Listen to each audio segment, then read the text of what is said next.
commencer.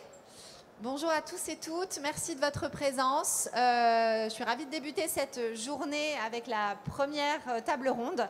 Et cette première table ronde, c'est pour une question fondamentale qui est de réinventer les essais cliniques et comment l'intelligence artificielle a un impact transformateur sur cette phase critique de la mise sur le marché de médicaments ou de produits de santé. J'ai le plaisir d'avoir autour de moi 4, moins 1 pour l'instant, panélistes. Et je vais vous demander de vous présenter. Audrey. Oui, bonjour à tous. Audrey Giraud-Gatineau, je suis épidémiologiste et PhD en santé publique. Je travaille au sein de la société Innovacom comme manager des équipes gestion et exploitation de la donnée et delivery entrepôt. Nous développons et nous déployons nos solutions d'entrepôt de données de santé au sein des différentes structures et nous contribuons à différents essais cliniques. Jean-Louis. Bonjour, donc Jean-Louis Freiss, j'ai cofondé Bot Design et je co-préside l'association Silica sur les données artificielles avec la professeure Alassonia. Patrick. Bonjour, Patrick Mechaka, directeur médical Europe pour Novartis. Je ne présenterai pas Novartis, une centaine d'essais cliniques actuellement. Et donc je vais présenter Vincent Dibol qui va nous rejoindre, problème de transport en commun l'oblige. Donc il est le directeur exécutif du FCRIN qui est un réseau qui s'intéresse à tous les aspects de la recherche clinique en France. Alors on va commencer directement par vous Patrick. L'idée est de savoir déjà, est-ce qu'il y a déjà des choses qui existent et qui sont transformateurs dans les essais cliniques et qui impliquent l'intelligence artificielle? Alors, je voudrais dire qu'on est au début d'une révolution, si ce n'est que la révolution a en fait commencé. La révolution de l'intelligence artificielle. Certains d'entre vous ont peut-être vu les 3 prix Nobel de chimie. AlphaFold en partie, donc Google DeepMind dans la découverte de nouvelles molécules. Il y a aussi des entreprises, et en particulier par exemple Deciphex, qui est présente en Irlande et qui fait toute la toxicité et qui est en train de transformer les dossiers d'enregistrement de manière à éviter l'utilisation finalement de modèles animaux et donc de générer des données de toxicité grâce à de l'intelligence artificielle. Et ensuite, un peu plus proche de nous, évidemment, tout ce qui va être l'accélération des essais cliniques. Alors, sur des choses assez simples, qui est la prédiction, des modèles d'essais, par exemple, de phase 3 sur la base des résultats de phase 2. Et puis encore un petit peu plus loin, on arrive à modéliser des maladies et à essayer, par exemple, en cardiovasculaire, à déterminer l'efficience ou en tout cas l'efficacité de molécules. Et il y a une entreprise française, Nova In Silico, qui est aujourd'hui au cœur, on va dire, de cette modélisation. Je vais peut-être arrêter là. Non, vous pouvez donner un exemple avec Novartis Alors, en donnant un exemple, Novartis a participé à une modélisation de la maladie cardiovasculaire, donc la maladie athéromateuse. Et donc, sur la base de publications, on a modélisé grâce à des équations mathématiques les différents événements qui peuvent se passer. Donc, par exemple, la création de la plaque, mais aussi on va dire l'action des lipoprotéines, l'action du cholestérol. Tout ça de manière à avoir un modèle qui ressemble à la maladie cardiovasculaire. Ensuite, ce modèle, il va être calibré grâce à des données patients existantes. Et donc, on a utilisé des données que Novartis a sur des hypolipémiants, des produits anticholestérol et donc des données brutes de patients, de manière à voir si le modèle est capable de prédire et donc de le calibrer. Et puis une fois qu'on a un modèle qui est calibré et qui fonctionne, eh bien ce qu'on va faire, c'est on va utiliser des données du nouveau médicament et on va regarder qu'est-ce qu'il va entraîner, qu'est-ce qu'il va faire sur les patients. L'intérêt, c'est qu'on est capable de modéliser un nombre de patients extrêmement important, plus de 200 000 patients, c'est-à-dire qu'on est capable, sur des caractéristiques précises, de regarder tous les différents types de patients possibles sur un certain nombre de baseline caractéristiques qu'on a décidé. Et ensuite, de regarder si le modèle va prédire en fait un bénéfice du produit.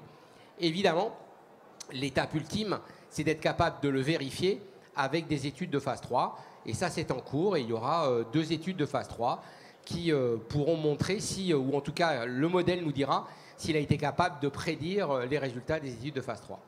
Merci beaucoup. Alors tout ça, c'est très intéressant et ça montre encore... Alors moi, je ne me suis pas présentée, je suis mathématicienne de formation et mathématicienne tout court d'ailleurs. Et donc, c'est toujours un plaisir pour moi de voir que les mathématiques sont quand même au cœur des évolutions assez importantes. Donc, dans les modélisations dont vous venez de parler, ce sont des équations qu'on dit mécanistiques, c'est-à-dire issues de la mécanique, de la physique, des choses que l'on connaît et qu'on ne remettra jamais en cause, comme les équations de la gravité, les équations d'écoulement de fluide, etc. On peut basculer dans un autre aspect, qui est le mien d'ailleurs, qui est un aspect statistique, où là, on ne sait plus on ne connaît pas l'équation, et donc on va mimer le processus avec des équations plus ou moins compliquées, qui peuvent être des choses que vous connaissez probablement tous, la bonne droite, la bonne régression linéaire, ou beaucoup plus compliquées en utilisant des réseaux de neurones. Il n'empêche que ce sont des statistiques, cette fois-ci, on n'a pas de vérité terrain. Mais Jean-Louis, est-ce qu'il y a d'autres avancées majeures qui impliquent justement les statistiques et qui font aussi voir d'un effet transformateur sur les essais cliniques? Alors évidemment, dans ce domaine, on avance à la vitesse grand V. On pourrait peut-être repartir de la problématique, parce que quand on gère des essais cliniques, on sait tous qu'on a des difficultés pour recruter des patients, notamment quand on fait de la recherche sur les femmes enceintes, sur les enfants, mais également dans le cadre des maladies rares, des seniors, ou dans le cadre de mutations génétiques où on a du mal à recruter des patients. Et puis évidemment, on le sait aussi, aujourd'hui dans le cancer notamment, on a de plus en plus de patients qui n'ont absolument pas envie de se retrouver dans le bras contrôle. Et en termes de méthodo, évidemment, ça nous fait poser des questions et ça nous demande de chercher d'autres solutions. Et du coup, l'avancée des travaux qu'on a fait par exemple avec l'Université Paris-Cité et l'équipe de Stéphanie Lassonnière fait qu'avec de l'IA générative, à partir de patients réels, on est en capacité d'enrichir des panels de patients et de créer des patients artificiels. Et du coup, ces patients artificiels, notamment, on les utilise aujourd'hui pour compléter des bras contrôle dans les phases 3. Alors, de 2 manières. Soit on fait des bras contrôle mixtes avec une moitié de patients réels et à partir de cela, une moitié de patients artificiels, soit on crée des bras contrôle carrément augmentés à côté des bras contrôle classiques, et du coup ça permet comme ça de valider la validité des essais cliniques. Alors c'est aussi extrêmement intéressant parce que ça permet également d'augmenter des populations sous-représentées. On le sait dans la recherche en France quand on discute avec les régulateurs, mais on y reviendra tout à l'heure.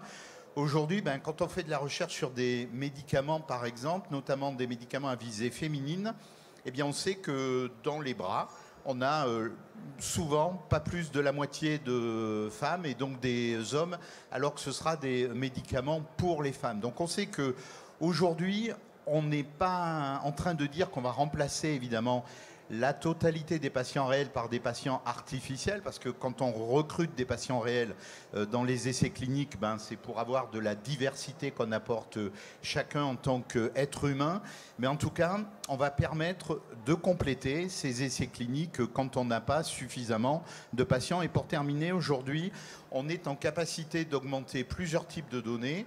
Alors, des données d'imagerie. La professeure Lassonnière et son équipe ont publié il y a déjà plusieurs années sur le sujet, mais également des données tabulaires, les données alphanumériques classiques.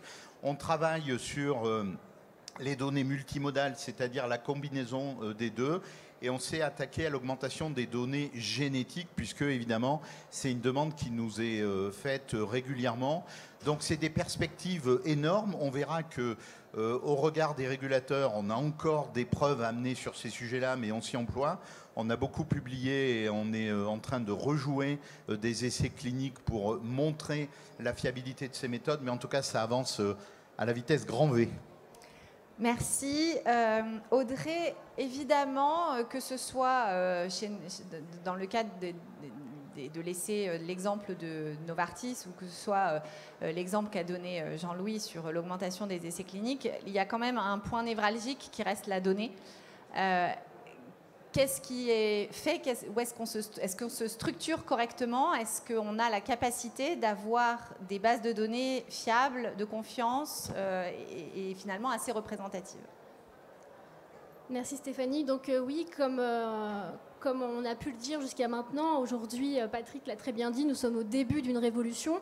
Et dans notre secteur, nous le voyons très bien, puisque nous travaillons principalement sur des données de vie réelle.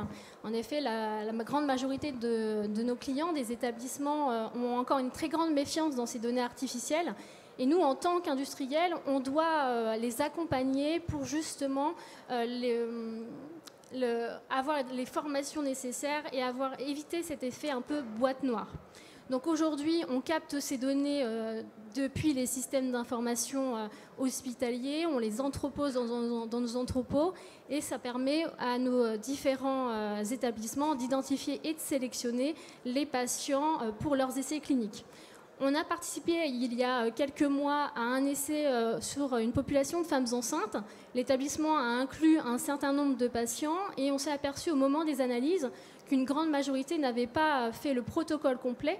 On a donc dû refaire une phase de recrutement. Ça nous a pris du temps. On a donc eu des délais dans la mise à disposition de nos études plus longues et cela a fait augmenter cette enveloppe budgétaire. Donc aujourd'hui, notre premier challenge, c'est donc d'intégrer des outils nous permettant de générer ces données artificielles. Mais pour générer ces données, il nous faut des données de vie réelle, de qualité. Donc on va mettre en place des contrôles qualité au sein de nos entrepôts, à la fois à l'entrée au moment de l'alimentation, avec différentes structures, pour vraiment stopper la donnée de non-qualité. Mais certains de nos clients nous demandent d'intégrer des données brutes. On va donc devoir mettre en place des contrôles qualité à la sortie de l'entrepôt lors de la mise à disposition de la donnée.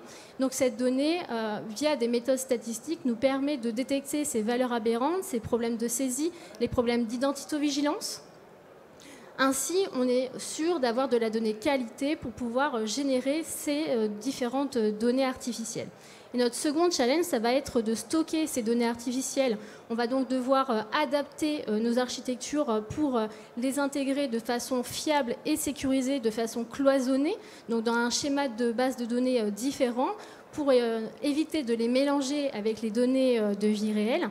À partir de ces données artificielles, on va pouvoir venir enrichir des bras où malheureusement les populations ne sont pas assez nombreuses, mais on va également pouvoir les réutiliser à d'autres fins que ceux de la recherche clinique, notamment pour entraîner des algorithmes d'IA, pour créer des outils d'aide à la décision.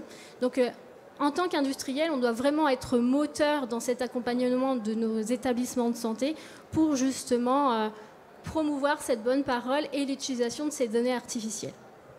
Et en France, est-ce qu'on est plutôt bien parti sur la structuration des données? Oui, on a quand même des schémas de base de données propriétaires, mais on a également des standards comme le standard FHIR qui nous permet vraiment de structurer cette donnée de santé de façon à ce qu'on la structure tous de la même manière et qu'elle soit interopérable et échangeable entre les différents entrepôts. Merci. Alors, c'est une question qui, l'année dernière, nous a beaucoup mobilisé sur la donnée de santé et son accessibilité. Je vous encourage à aller regarder la feuille de route de la délégation du numérique en santé qui est sortie récemment, à l'issue justement du rapport piloté par Jérôme Marchand-Harvier sur l'utilisation secondaire des données de santé et qui reprend justement la structuration des entrepôts de données de santé hospitaliers, du partage, des conditions de partage, des conditions de financement aussi de ces entrepôts pour qu'on ait à la fin des bases de données qui soient visibles, accessibles et de qualité. Alors, Vincent n'est pas encore arrivé, donc je vais me tourner vers Jean-Louis qui fait partie du groupe de travail entre l'Agence de l'innovation en santé, l'AIS et le FCRIN. Donc le FCRIN dirigé par Vincent. Vincent reprendra la suite de tes propos. On sait qu'il y a des travaux qui se sont faits au sein de l'AIS et du FCRIN sur justement comment faire avancer les nouvelles méthodologies de recherche clinique. Et la question c'est qu'est-ce qu'il en est sorti et est-ce qu'il va y avoir un certain soutien au niveau de l'État? Alors, Donc évidemment, ça c'est un sujet très important parce que ces nouvelles méthodologies de recherche clinique qui incluent de la réutilisation secondaire de données et puis des techniques d'intelligence artificielle, on l'a dit, que ce soit du mécanistique, du bayésien, de l'IA générative, c'est des vrais enjeux pour la France et pour l'Europe de souveraineté et de compétitivité. Et donc, du coup, on peut saluer l'État dans ce domaine, puisque l'Agence de l'innovation en santé s'est saisie très tôt de la question. Et du coup, avec le FCRIN, que dirige Vincent, qui va arriver normalement, ils ont mis en place un groupe de travail pour justement faire un état des lieux de l'avancement de ces nouvelles méthodologies de recherche clinique qui s'est axé sur 2 thématiques principales. On est en train de relire et de finaliser le rapport qui va paraître et qui sera remis à l'État dans peut-être 15 jours, 3 semaines ou en tout cas moins de mois. Et quand vous le lirez, vous verrez que dans ce rapport, il y a 2 abords. Une première thématique qui sont les données de vie réelle, puisqu'on le disait à l'instant, les données de vie réelle. D'abord, les régulateurs les prennent de plus en plus dans l'épreuve dans le cadre de la recherche clinique pour les produits de santé, aussi bien que ce soit les dispositifs médicaux que les médicaments. Donc un gros axe données de vie réelle, dans lequel on va aller d'ailleurs piocher, nous, pour aller créer des données artificielles et ou des données synthétiques. Et puis une deuxième partie de ce rapport qui dresse un état des lieux, comme on avait commencé à le faire dans le cadre du livre blanc qu'on avait piloté avec Stéphanie Alassonnière et qui a été publié au mois de mai l'année dernière. Et donc du coup, dans ce rapport de l'AIS et du FCRIN, on a tout un état des lieux sur où est-ce qu'on en est actuellement de ces méthodologies, comment est-ce que les régulateurs ont accepté ou non des cas concrets pour valider les produits de santé. Et puis, il y a aussi un certain nombre de pistes de propositions qui vont avec. Donc, on voit que l'État prend tout ça à bras-le-corps. Et puis, il ne vous a pas échappé que pendant la semaine et le sommet de l'IA qui a été organisé en France il n'y a pas très longtemps, le ministre a pris la parole sur l'intelligence artificielle à Paris Santé Campus en faisant un certain nombre d'annonces. Et donc, on peut en retenir 2 qui sont très en lien avec ce qu'on dit actuellement. La première, c'est une feuille de route de manière à simplifier la partie administrative pour qu'on puisse utiliser plus facilement l'intelligence artificielle dans la santé, que ce soit les soins, mais également la recherche. Et puis une deuxième partie sur justement l'utilisation de ces données qui ne sont pas des données réelles dans la recherche clinique, avec le lancement d'un appel à manifestation d'intérêt financé par l'État qui était en stand-by eu égard au renouvellement des gouvernements successifs. Mais là, ça y est, il va sortir, il va être publié.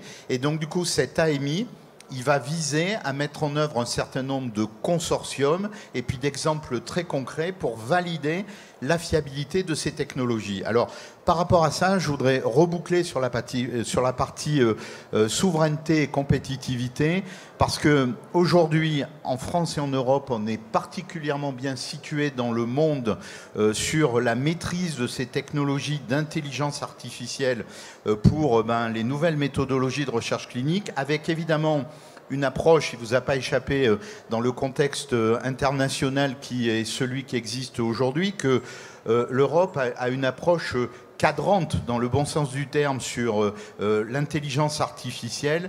Et donc, du coup, on va s'appuyer et sur l'avance qu'on a et sur les capacités qu'on a à cadrer, réguler l'intelligence artificielle et prouver la fiabilité, de manière, évidemment, à ce que dans la recherche clinique, on sait qu'on est tous soucieux des économies de l'État dans ce domaine et surtout de la sécurité des patients, de manière à ce qu'on puisse garantir que ces nouvelles méthodologies soient bien au service de ces dimensions de recherche clinique. Merci. Alors, Patrick, vous l'évoquiez, la HAS qui a évalué votre protocole vous a demandé de faire des essais cliniques pour venir conforter les résultats théoriques qui avaient été donnés par les modèles. Où est-ce qu'on en est actuellement de la position des régulateurs sur ces problématiques? Est-ce que vous avez eu des échanges? Est-ce que les choses avancent dans le bon sens? Est-ce que le cadrage dont parlait Jean-Louis est un petit peu trop serré? Quel est votre avis là-dessus? Et vous pouvez rebondir évidemment, Audrey et Jean-Louis, sur les propos de Patrick. Alors oui, les choses avancent. Probablement un peu plus vite aux États-Unis qu'en Europe. Je pense que la FDA est un peu moins conservatrice ou un peu plus innovante que l'agence européenne. Déjà sur le plan de la tox, aujourd'hui de plus en plus de dossiers sont en train d'arriver avec des modèles de toxicologie qui sont faits en grande partie par intelligence artificielle. Donc là, il y a un vrai changement. Aussi sur les essais de phase 1, détermination de dose maximale, là aussi, on va dire que les choses progressent. Et voilà, à la FDA, il y a même un bâtiment entier quasiment, ou en tout cas un bureau entier de personnes qui travaillent autour de l'intelligence artificielle. Là, aujourd'hui, où évidemment on est encore un peu, on va dire, sur notre fin, c'est que l'essai randomisé en double aveugle versus, on va dire, placebo ou contrôle reste le gold standard. Et on n'a pas encore été capable aujourd'hui d'aller un petit peu plus loin. Alors, il y a parfois sur des populations particulières, par exemple, il y a un dossier d'agence européenne en cancéro sur on va dire la reproductibilité des données adultes sur une population pédiatrique sur la base d'un petit nombre d'enfants traités qui a été, on va dire, enrichi grâce à des données artificielles et qui a permis une AMM dans cette population-là. Aussi, on va dire les modèles, ou en tout cas les comparaisons indirectes, statistiques robustes, avec vraiment des gros stats et des cohortes de patients historiques, comparées à des cohortes de patients historiques, commencent à être de plus en plus acceptées. Par contre, alors la dernière étape, on va dire, l'étape remboursement. Alors déjà, peut-être que dans quelques années, en tout cas ça vient d'être mis en place, il y a une revue européenne on va dire des données d'efficience et donc probablement qu'il y aura au niveau de l'Europe en même temps que l'enregistrement une évaluation médico-éco et qui permettra peut-être d'accélérer un peu le remboursement, mais ensuite chaque pays reste évidemment indépendant et la France aujourd'hui sur ce sujet-là reste plutôt assez frileuse et préfère garder pour le remboursement, avant la négociation de prix, un gold standard qui reste l'essai en double aveugle versus comparateur ou placebo. Vincent, merci de nous avoir rejoints. Désolé de ces aléas qui t'ont retardé. Donc, nous avons déjà présenté un peu les résultats. Enfin, Jean-Louis a présenté un petit peu les résultats du groupe de travail F-CRIN-AIS. On en est à la question des régulateurs. Est-ce qu'on avance? Dans quel sens?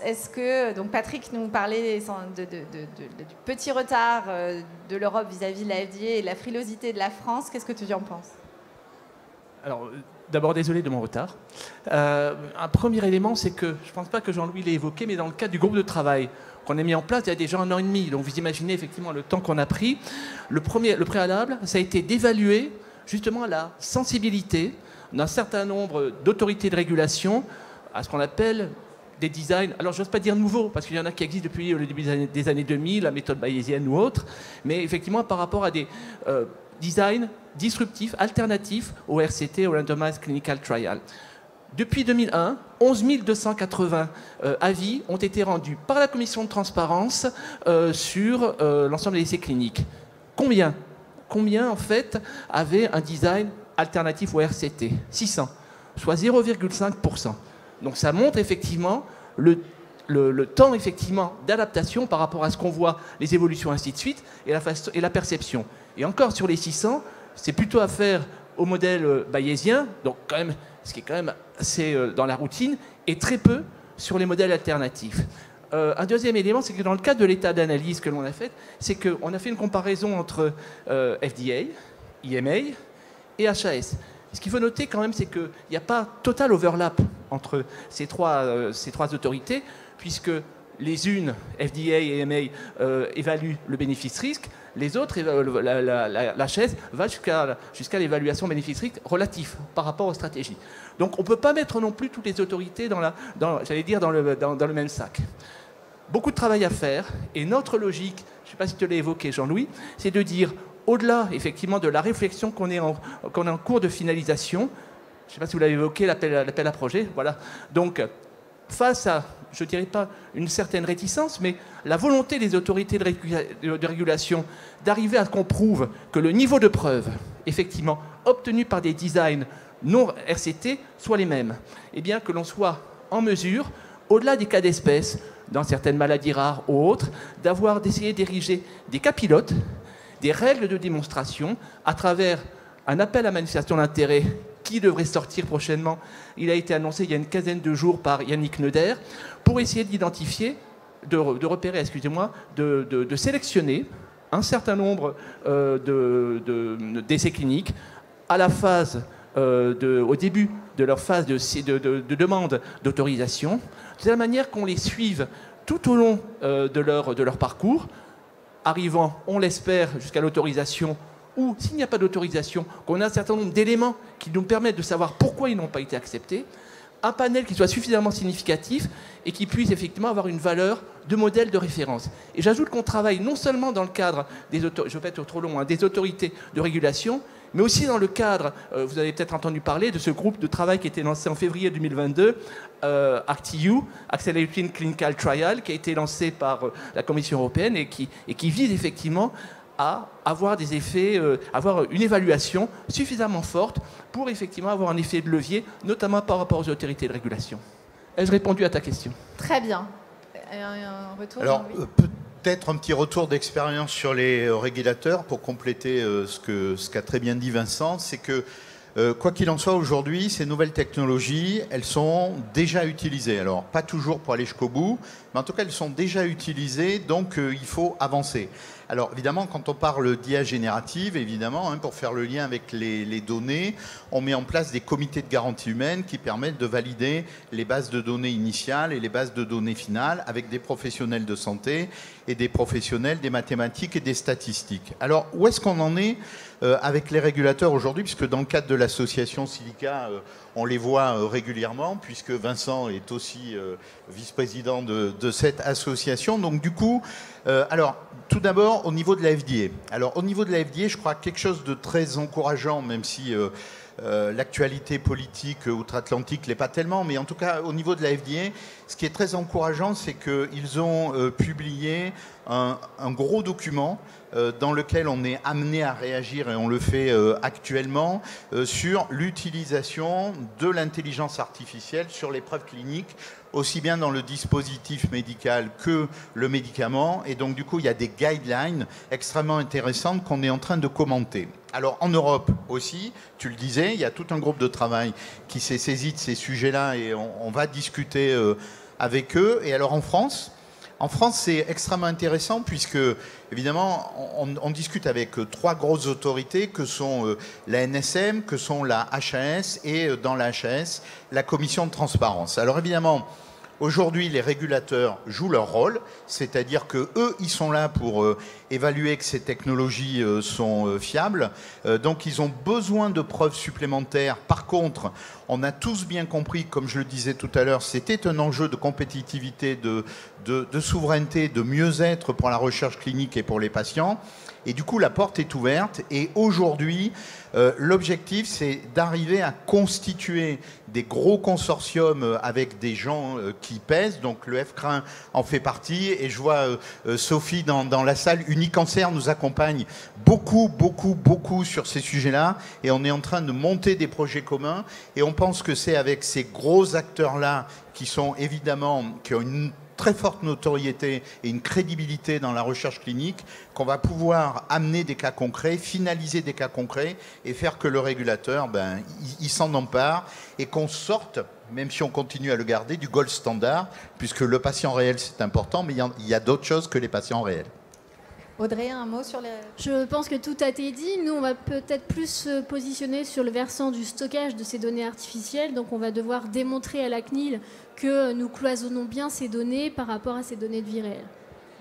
Alors, il y a quand même un point central, c'est le patient. On a parlé de l'acceptabilité au niveau des régulateurs. Est-ce que vous avez une idée de l'acceptabilité patient, c'est-à-dire qu'un patient qui va avoir un médicament qui aura été testé avec le gold standard de l'essai clinique randomisé aura sa confiance habituelle, peut-être qu'il y aura une certaine réticence sur les patients qui verront arriver un médicament ou un dispositif médical qui aura été un élément alternatif? Alors, je crois, avant de laisser la parole à Jean-Louis, je voulais rappeler des faits. Aujourd'hui, 15 à 20% des essais cliniques qui sont lancés en France, donc il y a un certain nombre de centres qui sont ouverts, il y a environ 15 à 20% des centres qui sont ouverts et fermés sans inclusion. Donc problème de recrutement. 86% des essais cliniques français, quand ils sont ouverts, atteignent leur objectif d'inclusion, 94% en Espagne. Donc juste pour rappeler ces éléments chiffrés, pour dire qu'effectivement, si les patients ont envie effectivement d'avoir des produits sûrs, on ne peut pas simplement se fonder que sur les essais cliniques à l'heure actuelle. Alors, du côté des patients, évidemment, c'est extrêmement important, mais il y a aussi les professionnels de santé, parce que du coup, il y a les deux populations à convaincre, et c'est normal. Et donc, du coup, dans le cadre de l'association qu'on a constituée, et dans le livre blanc qu'on a mis en œuvre, on avait déjà associé les associations de patients. Chez Silica, on a bien sûr France Asso Santé et on a Alliance pour les maladies rares. On l'a vu dans les initiatives portées dans le cadre de la numérisation de la santé en France, pilotée par la délégation du numérique en santé.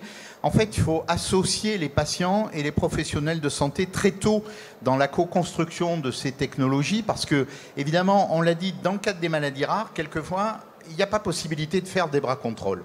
Donc, je veux dire, aujourd'hui, tout le monde est bien d'accord pour dire on pourrait commencer à essayer de nouvelles méthodes alternatives. Les patients sont très motivés, ils ont besoin, comme d'habitude, de transparence, de confiance.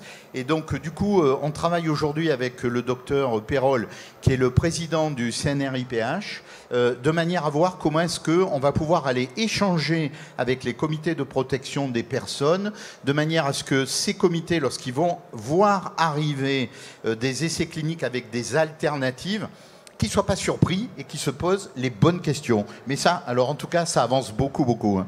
Patrick ? Alors aujourd'hui, en tant qu'industriel, on n'a pas encore d'exemple réel pour dire est-ce que les patients ils vont accepter ou pas. Ce qu'on peut voir quand même, c'est que les patients, une fois qu'un médicament a une AMM et qu'il est prescrit par un médecin et qu'il est remboursé, il y a malgré tout une adhésion forte. Et si on prend des maladies rares où malheureusement les études ont commencé probablement il y a longtemps et donc on a fait des études de cohorte et donc on a juste un bras, on n'a même pas de comparatif. Parfois ces essais obtiennent l'AMM, réussissent à avoir un remboursement et les molécules sont acceptées par les patients. Donc je pense que le nœud du problème, c'est réellement la conviction des autorités réglementaires et ensuite la conviction des médecins, parce que c'est important, c'est eux les prescripteurs. Après, là où l'intelligence artificielle pourra aussi être utile pour les patients, c'est le suivi post-remboursement.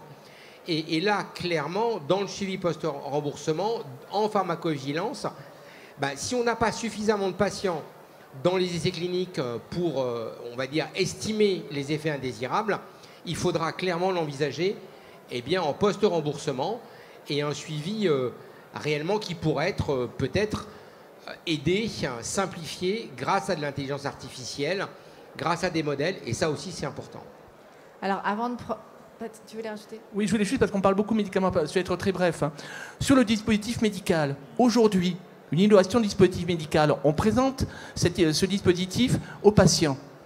Nécessairement, il sera plus tenté à se diriger en accès précoce vers ce dispositif-là, et on n'aura pas nécessairement la taille suffisante pour avoir le bras de contrôle.